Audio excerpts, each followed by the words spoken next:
주님께서 여러분과 함께 마테오가 전한 거룩한 복음입니다.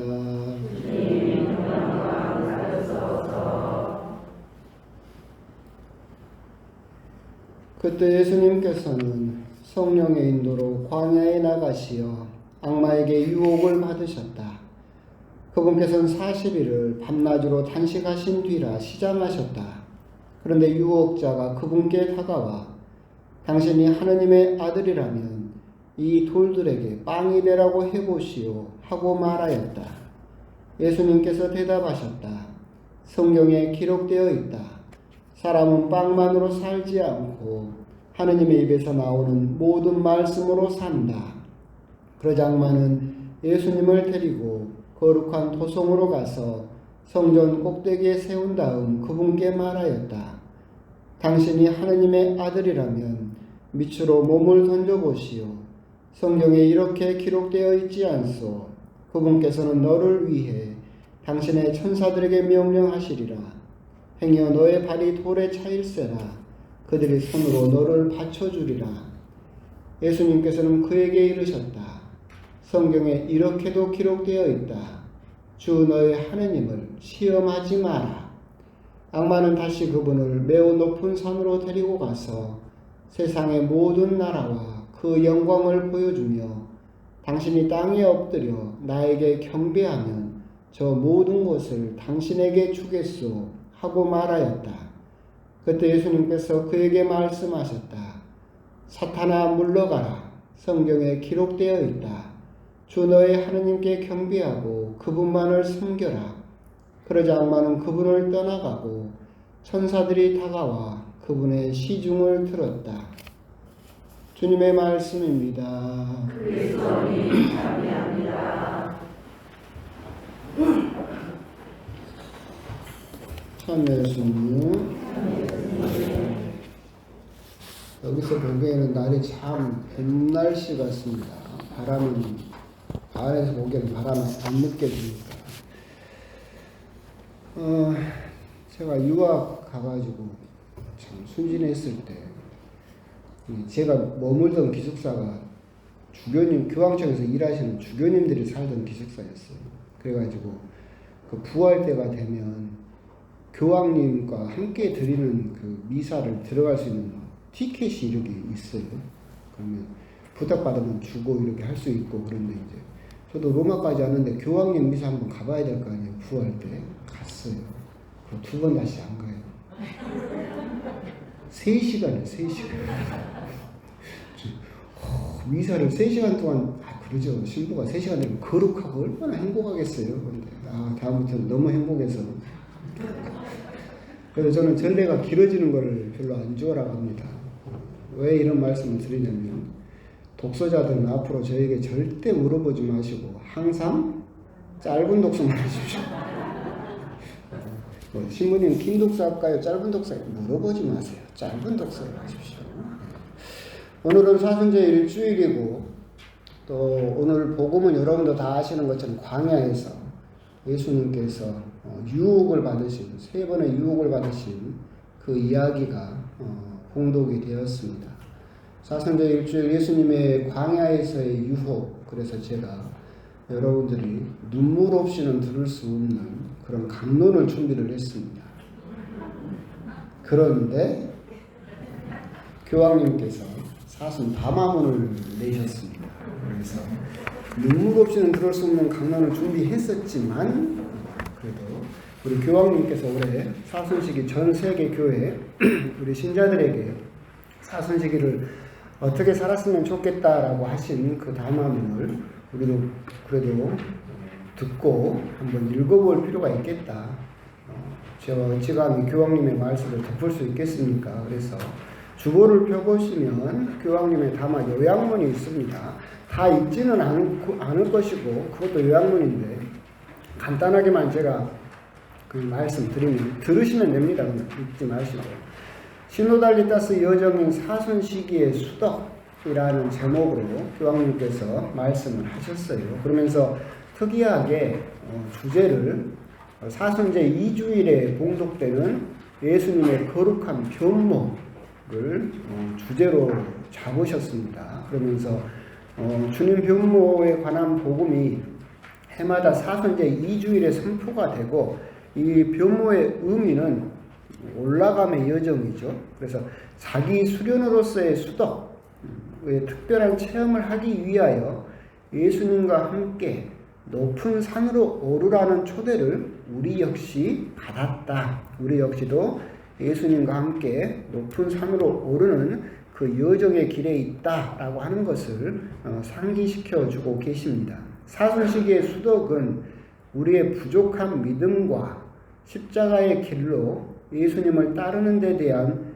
저항을 극복하도록 은총으로 북돋워주는 하나의 임무입니다. 사순시기에 부족한 믿음과 십자가의 길로 인해서 어려우니까 십자가의 길, 이 기도 십자가의 길 말고 우리 삶이 십자가의 길이기 때문에 예수님을 따르는 데 많은 어려움이 있고 저항을 갖게 되는데 여기에서 우리가 그분을 더 따를 수 있는 은총을 주는 은총입니다 라고 표현하지 않고 임무입니다 라고 표현을 하셨어요. 우리가 해야 되는 일이다 라는 것이 사순시기의 수독 생활이다. 덕을 쌓는 그런 영신 생활을 해야 된다라고 말씀을 하고 계십니다. 계속해서 그 변모 이야기를 하시면서 오름의 여정 이야기를 하시면서 쭉 넘어가면 제가 드리고 싶은 말씀은 이겁니다. 그 오름의 여정을 하기 위해서 예수님과 함께 산에 오르고 그분과 함께 목적을 달성하기 위해서 따라야 하는 두 가지 길을 제안하고자 합니다. 이게 핵심입니다.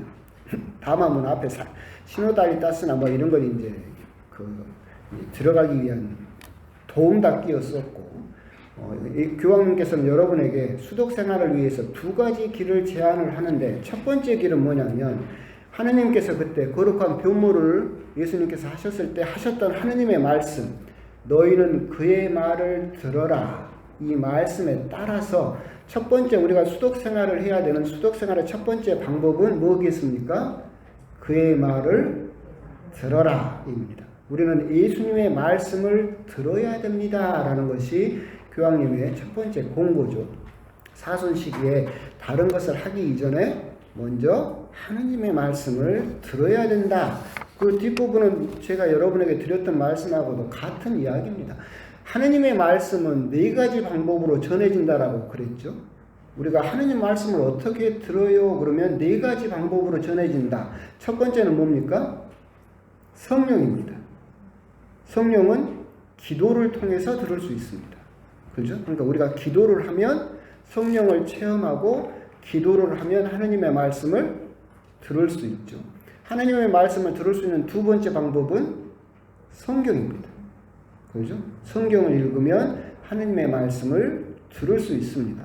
교황님께서도 그 성경을 위해서 뭐 인터넷을 이용하든 뭐 메일 미사를 이용하든 성경 말씀을 계속해서 좀 들어라 라고 말씀을 하고 계십니다. 하느님의 말씀을 들을 수 있는 세 번째 방법은 다른 사람을 통해서입니다. 우리가 만나는 많은 사람들이 있지만 그 중에 이렇게 전례 안에서 강론이 되었든 누가 되었든 그런 다른 사람을 통해서 하느님의 말씀을 들을 수 있는 기회가 있다. 네 번째 방법은 뭡니까? 사건을 통해서 우리들은 하느님의 말씀을 들을 수 있습니다. 그 사건이 당장 터졌을 때는 잘 모르지만 돌이켜보면 어떤 사건을 통해서 하느님께서 나에게 이런 것을 준비하셨었구나. 이런 걸 나에게 가르쳐 주시는구나 라고 하는 것을 들을 수 있는 것처럼 사실은 교황님도 같은 말씀을 하고 계십니다. 너희는 그의 말을 들어라. 그럼 우리는 하느님의 말씀을 어떻게 들을 것이냐? 기도를 통해서, 성경을 통해서, 다른 사람을 통해서, 그리고 하느님께서 나에게 주시는 사건들을 통해서 하느님의 말씀을 들어야 되고, 사순시기에는 더 특별히 사건이 일어나기를 기다리지 말고 성경을 그리고 기도를 통해서 하느님의 말씀을 더 주의 깊게 들어라 라고 하는 것이 첫 번째 수독을 위한 첫 번째 제안이 교황님의 말씀이었습니다. 두 번째 제안은 이어져서 나옵니다. 그건 역시도 하느님의 말씀에 따른 그 변모 때 하느님께서 말씀하셨던 거 일어나라 그리고 두려워하지 마라 라는 그 말씀에 따라서 두 번째 제안을 하시는데, 여기에서 우리들은 조금 곰곰이 생각을 해볼 필요가 있는 제안입니다. 일상의 수고들과 어려움, 반대로 점철된 현실을 직시하기 두려워서 특별한 사건과 극적인 체험들로 이루어진 종교성으로 도피하지 마십시오 라고 말씀을 하고 계십니다. 즉 변모를 위해서 따로 물러감은 그 자체가 목적이 아니라, 올라갔으면 뭐가 목적이에요? 내려오는 게 목적이다. 내려오는 게. 그런데 나에게 닥치는 현실이 두려워서 베드로가 말했던 것처럼 그냥 초막셋을 지어서 여기 삽시다. 아래로 내려가면 처참한 현실이 기다리고 있으니까 그냥 거기 삽시다 하는 것처럼 똑같아요. 일상의 수고들과 어려움, 반대, 현실을 직시하기 두려워서 특별한 사건과 극적인 체험들로만 이루어진 종교성으로 도피하지 마십시오. 그 산에만 머물려고 하지 말고 현실로 내려가야 됩니다. 그렇기 때문에 일어나라, 그리고 두려워하지 마라 라고 말씀하신다라고 하는 겁니다. 여기에서 우리가 묵상해야 될 부분은 저는 그렇다고 생각을 하는데, 사탕만만을 아는 신앙인이 있고 묵은지 맛을 아는 신앙인이 있다라고 저는 생각을 해요. 아이들은 사탕을 좋아하죠. 사탕은 뭔 맛입니까? 달죠. 묵은지는 뭔 맛입니까? 묵은 맛이에요? 깊은 맛? 뭐라고 한마디로 정의하기는 어려운 복잡한 맛이 나죠. 근데 사탕만을 아는 신앙인이 있어요. 그것은 무슨 말이냐면 아이들처럼 단맛만을 원해요. 신앙생활을 하고 기도를 하고 내가 뭘 할 때 무엇만을 원하냐면 위로만을 원해요. 위로받기만을 원해요. 그래서 미사를 봐도 위로를 받아야 되고, 나는 또 재밌는 게 고해성사 보면서도 위로받기를 원하더만. 물론 위로를 받으면 좋죠. 근데 고해성사는 여러분들이 죄 짓고 들어왔잖아. 그럼 거기서도 칭찬받으면 좋겠어요? 아이고 매 잘했어요 하면 되겠어요? 죄를 짓고 들어왔으니까 고해성사실에는 솔직히 뭘 받아야 돼요? 꾸중을 받아야 돼요. 그런데 여러분들은 고해성사실에서 신부가 꾸중하면 여러분들 뭐라고요? 나와서 저 신부 지금 하여튼 두 번 다시 저 신부한테 성사공고를. 우리들은 끊임없이 그냥 위로받기만을 원해요. 그러니까 신앙생활에서 단맛만을 원하는 거지. 그래서 어디 피정, 어디 세미나, 어디 뭐 수도회 이런데 나에게 위로를 주는 데만 계속 돌아다녀. 그런데 본당 생활은 안 해. 왜? 본당에서 생활을 하게 되면 사람들하고 부딪히고 뭐 하면서 뭐가 생겨요? 갈등이 생기고 다툼이 생기고 별로 안 편해. 그죠? 그러니까 사탕의 단맛만을 원하니까 나에게 단맛을 주는 데만 열심히 신앙생활을 하지, 나에게 쓴맛을 주는 데는 가지 않아요. 그게 사탕 맛만을 아는 신앙이죠. 반대편에 있는 게 누구라겠어요? 묵은지 맛을 아는 신앙이에요. 꼬마들이 묵은지 좋아하는 꼬마 봤어요? 거의 없어요. 있기는 있겠지. 그럼 신기하잖아요. 묵은지는 여러분들도 알지만 수많은 시간을 살고 수많은 이전 구투도 아니고 상 넘고 물 건너서 긴 인생을 살고 보니까 이제야 비로소 뭘 알게 됐어요? 묵은지 맛을 알게 되죠. 묵은지는 한마디로 무슨 맛이다라고 표현할 수 없는 깊은 맛, 아까 여러분들이 말한 대로 다양한 맛이 나는 거예요. 결국 교황님께서도 말씀하시는 것이 사탕맛만을 쫓지 마라. 현실의 어려움이라든가 그리고 일상의 수고로움, 어려움들 이런 것들을 피해서 나에게 단맛을 주는, 위로만 주는 그 신앙을 쫓아서 산 위에 머물려고 하지 말고 어디로 가라? 내려가라. 너희들의 현실 속으로 들어가야 된다라고 하는 것, 그것을 우리들에게 다시 한번 강조하시는 것이 두 번째 제안이다라고 하는 것. 거기에서도 이런 말씀하시죠. 평지로 내려갑시다라고. 결국 예수님께서 오름의 과정, 변모로 가는 거룩한 모습을 보여주시는 것은 무엇을 위해서?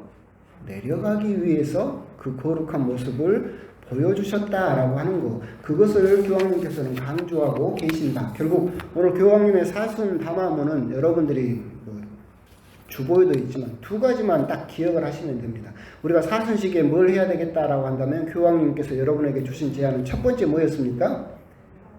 들어라. 하느님의 말씀을 들어라. 듣는 방법은 제가 말씀드린 건 네 가지. 근데 사순시기엔 특별히 더 뭐에 중점을 둬라? 성경에. 성경과 기도의 전례 여기에 중점을 두어라. 교황님의 두 번째 제안은 뭐였습니까?